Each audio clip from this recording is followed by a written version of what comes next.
राजधानी जयपुर के स्कूल विवाद और सीजेपी कार्यकर्ताओं पर हुए हमले को लेकर सियासी माहौल अब भी गरमाया हुआ है। कोकरोच जनता पार्टी यानी सीजेपी के राष्ट्रीय प्रवक्ता आशुतोष रांका ने सरकार और पुलिस प्रशासन पर तीखा हमला बोलते हुए हिंसा और उपद्रव करने वालों की तत्काल गिरफ्तारी की मांग की है। वहीं रांका ने साफ कहा है कि जिन लोगों ने गुंडागर्दी की है, हिंसा फैलाई है और सीजेपी कार्यकर्ताओं पर हमला किया है, उनके खिलाफ पुलिस को बिना देरी सख्त कार्रवाई करनी चाहिए। उन्होंने कहा है कि इस पूरे मामले को लेकर उनकी ओर से एफआईआर दर्ज कराई गई है और अब उस पर कार्रवाई का इंतजार किया जा रहा है। वहीं आशुतोष रांका ने यहां तक कहा है कि अगर प्रशासन को लगता है कि सीजेपी कार्यकर्ताओं ने भी किसी तरह की गुंडागर्दी या हुदड़ंग किया है तो पुलिस उन्हें भी गिरफ्तार करे, लेकिन कार्रवाई सबूतों के आधार पर होनी चाहिए।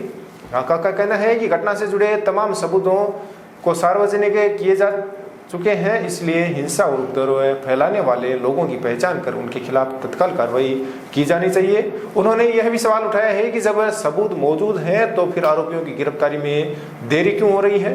रांका ने इस पूरे विवाद के बीच राज्य सरकार की शिक्षा व्यवस्था पर भी सवाल खड़े किए हैं। उन्होंने कहा कि सरकार को राजनीतिक दिखावे और विवादों में उलझाने के बजाय राजस्थान के जर्जर और बदहाल सरकारी स्कूलों की स्थिति सुधारने पर ध्यान देना चाहिए।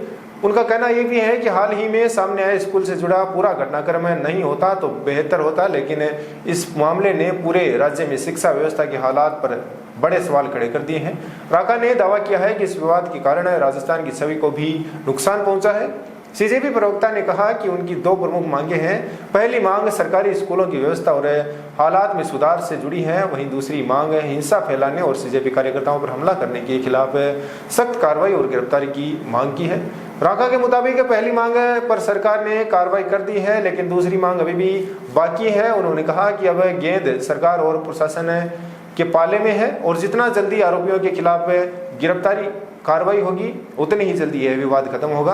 आशुतोष रांका ने सरकार को दो टूक संदेश देते हुए कहा है कि अगर यह सोचा जा रहा है कि सीजेपी के कार्यकर्ता दबाव में आकर पीछे हट जाएंगे तो यह गलतफहमी है। उन्होंने कहा कि उनका संघर्ष पहले भी सड़कों पर लगातार जारी था और अब भी बड़े आंदोलन तक देखा जा सकता है और वे अपनी मांगों से पीछे हटने वाले नहीं हैं। अब सबकी नजर इस बात पर टिकी है कि सीजेपी की दूसरी यानी कथित हमलावर और उपद्रव करने वालों की गिरफ्तारी पर सरकार और पुलिस प्रशासन कब तक कार्रवाई करता है।